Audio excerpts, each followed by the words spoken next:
Good morning, everyone. My name is Julia. I'm one of the facilitators in the Spokane Sangha. This is Recovery Dharma.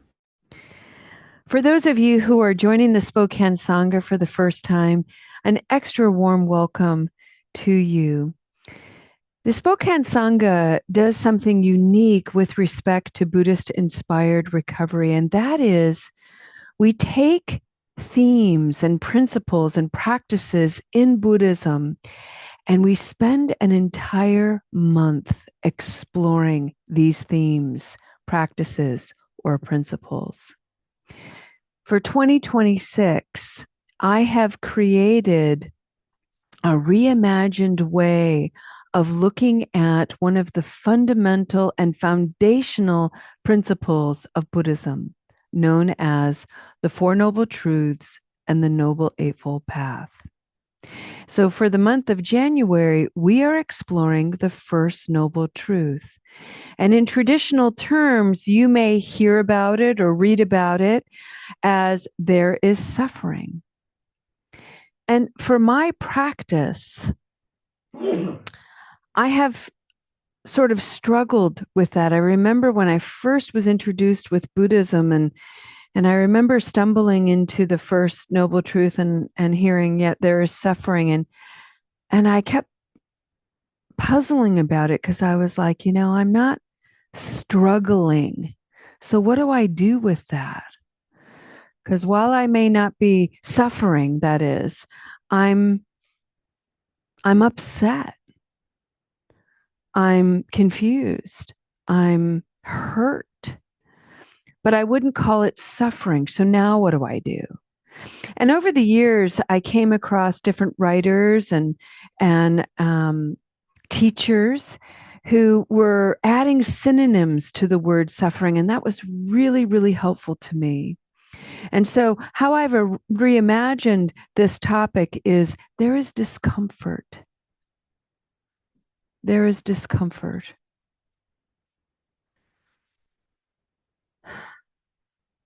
And in my journey of recovery and in my journey of exploring Buddhism, one of the things that I have been recovering from in terms of my own habit energy is always putting things in dualistic terms. So I'm either uncomfortable or I'm comfortable. Being uncomfortable is bad. Being comfortable is good. This is called dualism. And creating in the mind this dichotomy, these polar opposites, has created a great deal of suffering in my mind and in my heart because I'm forever trying to get away from whatever's making me uncomfortable and clinging to whatever's making me feel okay. And I forget that the Buddhist principle is notice those extremes. Notice where you're uncomfortable and trying to avoid. Notice where you're comfortable and trying to cling. And then see if you can come back somewhere in the middle. And that's really the whole game. That's really the whole point. And in my linear thinking mind, I got really rigid. I'm like, okay, I don't want to be over on either one of these extremes. So the middle way is smack dab in the middle at all times. And it's taken me a long time to realize that, in fact, no, the middle way is anything that's in between these extremes. And so the practice is to become supple, to be able to move from one side to the other. And in order to do that, we have to be willing to engage what's called equanimity. Another word for equanimity is inclusivity.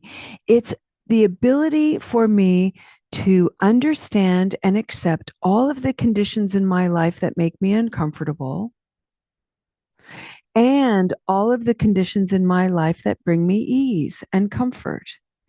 And with that understanding of those conditions on both extremes, I get to be somewhere in the middle, somewhere in between these black and white dualistic ideas. I get to be in the gray. And that's a wide open space. So today, for our sentiment of metta, here's the painting. It says equanimity. Isn't that beautiful? Our sentiment of metta today is, may I be fearless while afraid.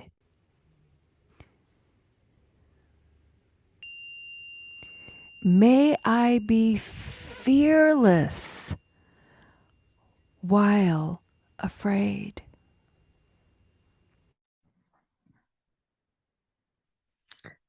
I love that sentiment. And the reason why I love it is because it gives me permission to accept that I am almost always both. Even when I'm feeling fearless, I'm afraid. And being afraid for me manifests in my mind with thoughts of insecurity and doubt. I can do this. Are you sure? Yes, I can do this. I'm going to do this. I got this. And I grind and I'm like, yes, got it. Charge ahead. But my mind's like, ooh, I don't know. And my body is also up in arms, shooting off all kinds of bells and whistles. So even when I'm fearless and I'm like, yes, we got this, Julia, I'm like a rugby player holding a ball, charging forward. Yet I'm sweating and my heart is beating and my throat is dry. And sometimes I feel like my feet are moving in cement. So there's an indication, an involuntary indication, no doubt, that I'm afraid and I'm moving forward anyway.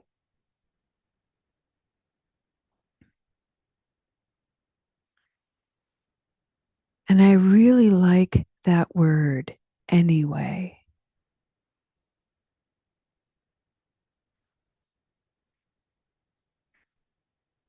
I'm uncomfortable and I'm wanting to avoid that discomfort and I'm seeking comfort. And that's a perfectly normal, healthy thing to want to do. And even if I'm clinging to my comfort, that's okay. I'm going to experience discomfort anyway. It's going to happen. And even when I'm in discomfort, I will find moments of ease anyway. I don't have to be defensive. I don't have to be hardened. I don't have to be self protecting, dismissive, dishonest. And that's what I'd like to talk about today. I'd like to bring forward in our conversation a very big concept, I think. And it's a concept that lives in between pairs of opposites, in between this dualism, and it wraps around it. It incorporates the dualism, and it's something else altogether. And that's called vulnerability, tenderness, gentleness, or some other synonyms.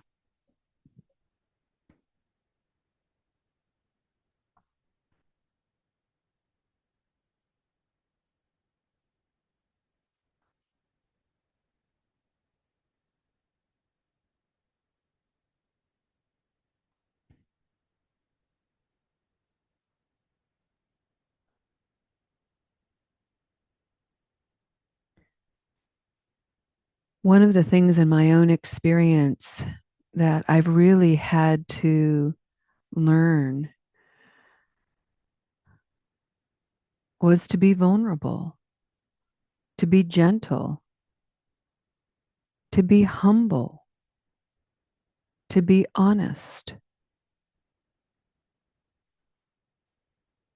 And all of those positive virtues in my life have made me wickedly uncomfortable.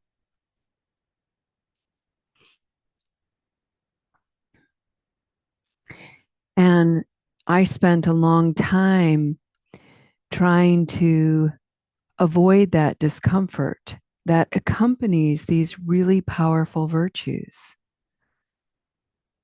So somebody would approach me and say, Julia, I think you made a mistake here.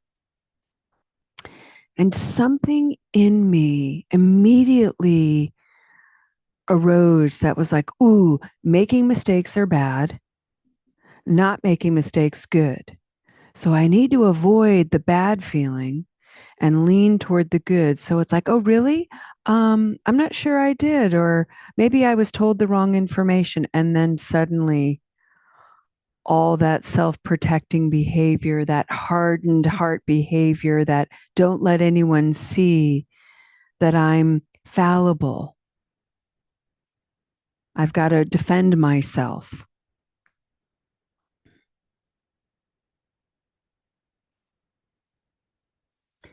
And when I started playing with this, um, and I use that word intentionally, I played with vulnerability. How did it work? I experimented with it. I did not play with vulnerability with just anyone. I had to practice vulnerability with people that I truly trusted because there are people that I've encountered who took advantage of my vulnerability and were abusive and cruel. So no wonder I have in my habit energy this arising to self protect. I've been hurt before. But just because I've been hurt before doesn't mean I'm going to be hurt again. And so I have to practice. And with practice, I learned that within my vulnerability, within my honesty and humility and all those virtues, by really practicing them, it made me stronger. It made me more confident. Even when I was uncomfortable, the discomfort was momentary, while the comfort that I gleaned from being strong and confident was much greater and more sustainable and lasting. So, for instance, when I was a young professional just learning and I made lots of mistakes, I initially watched myself get defensive. Oh, really? No, I didn't. Oh, I didn't mean to. Oh, I think I was instructed incorrectly. Or maybe the instructions on this were faulty or whatever excuses I was coming up with, right? And instead, I learned to say, I've made a mistake. Okay.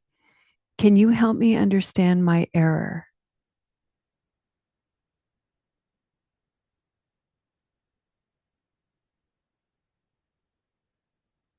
Can you help me? Those words are vulnerable and empowering.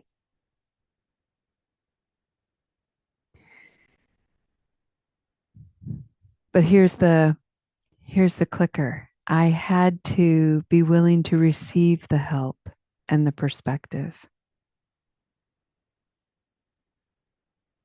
I had to humble myself and say, "Ooh, I made a mistake. I'm in a position where I'm still learning. Please help me understand my mistake. I don't want to make this mistake again. And clearly I didn't know this and I need to learn. Thank you for letting me know." And then later, as I grew in my confidence, I could then go to my superiors and say, I think I made an error here.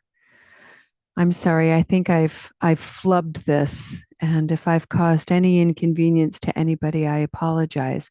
What else is there to do?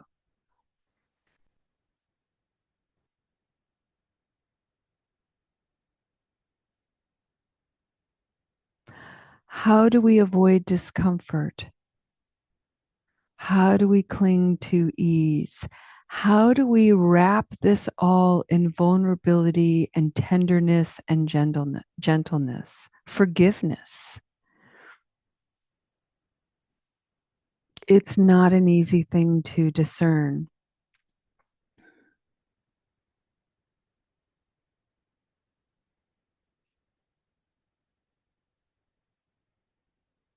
How do we interact when we're on the receiving end of somebody's error, somebody's unskillfulness?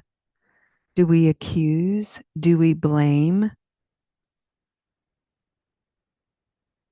Do we create the conditions or add to the conditions of someone's defensiveness?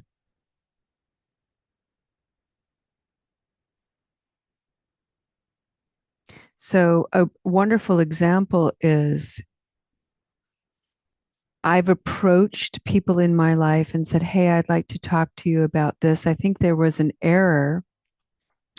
And somebody gets really defensive. I didn't make that. I didn't do that. And then my response habitually is, "You don't have to get so defensive. I'm just trying to talk to you." And I'll save you the suspense. It doesn't help because this person is vulnerable. I've just created the conditions for vulnerability.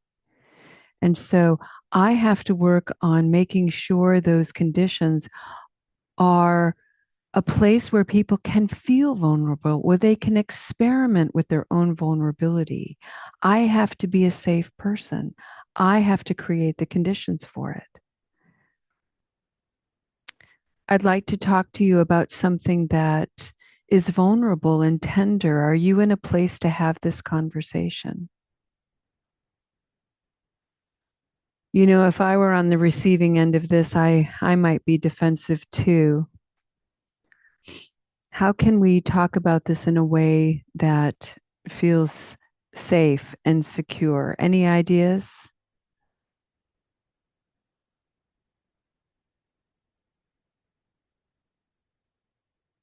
There are so many ways that we can create the conditions, but we can't do it without understanding ourselves. So let's come back to equanimity. Let's come back to including dualism. Something is either this or that. And let's put it into non dualistic terms. Our lives are both these black and white things, good and bad things, right and wrong things, and something else. I am both capable of being uncomfortable and comfortable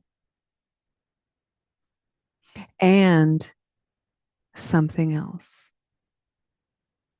tender, insecure, open, vulnerable.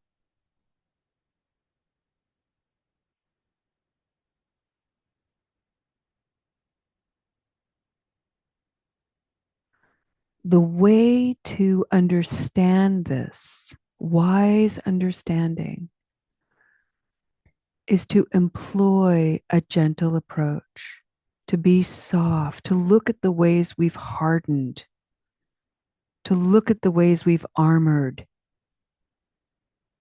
and to see if that's still necessary. It might be, but not always. And so to try something new anyway and see what comes forward.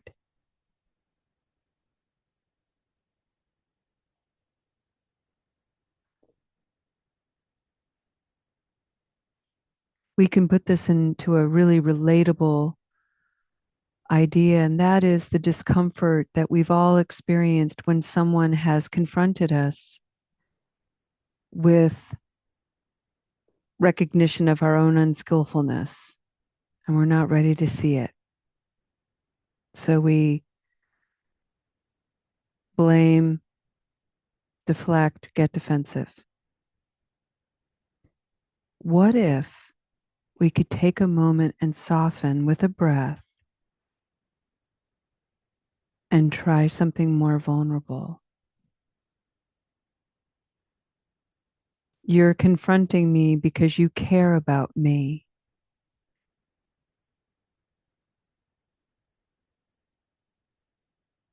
You're not confronting me to be mean, to be diminishing. You're confronting me because you care about me. Can I let you care about me? The answer might be no. Would you look at that? I don't have the capacity to receive your care. That's a vulnerable statement. I want to receive your care, but I'm feeling defensive. That's a vulnerable statement.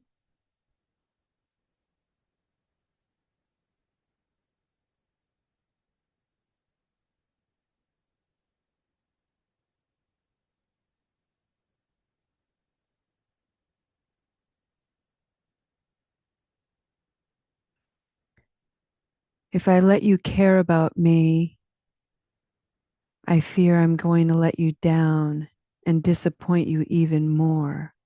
Wow, that's a tender thing to admit.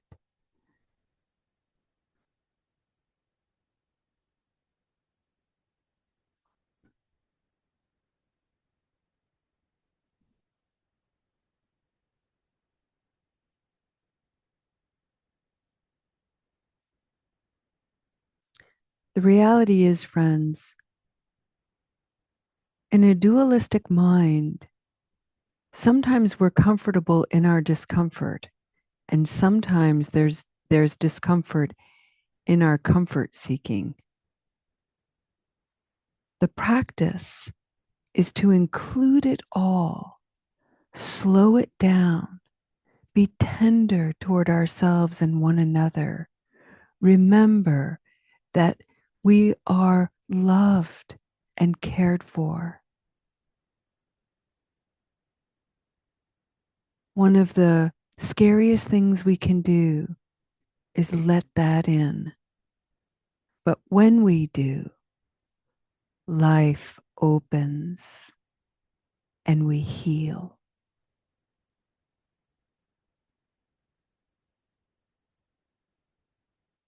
Breathing in, breathing out.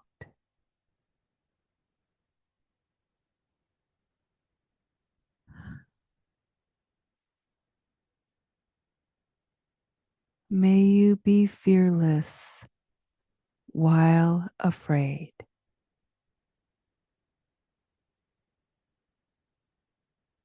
What an invitation.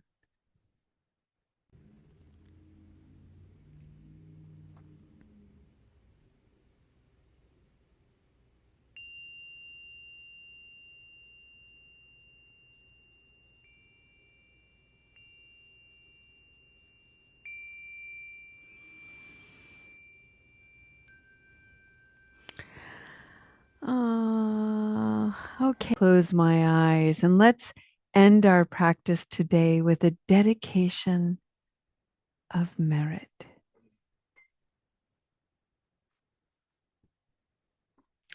And today I'd like to read the dedication that's in the Sate Seva book.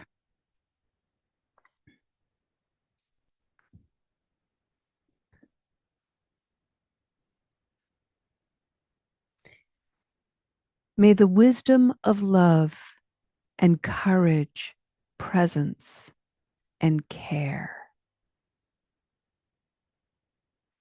That's it. There's several other sentences, but that's the one I want to share today. May the wisdom of love encourage presence and care, your presence, your care.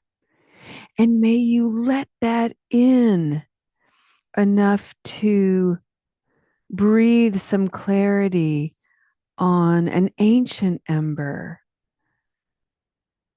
of knowing. And may that ember radiate your warmth, your presence, your care, your love. And may all of that find someone today, someone you'll never even know. And may you recognize you may have just saved a life. That's what we're here for. That's why we practice. And that's what we're capable of doing. Let's begin with ourselves. Love, presence, and care. Thank you, friends. Namaste.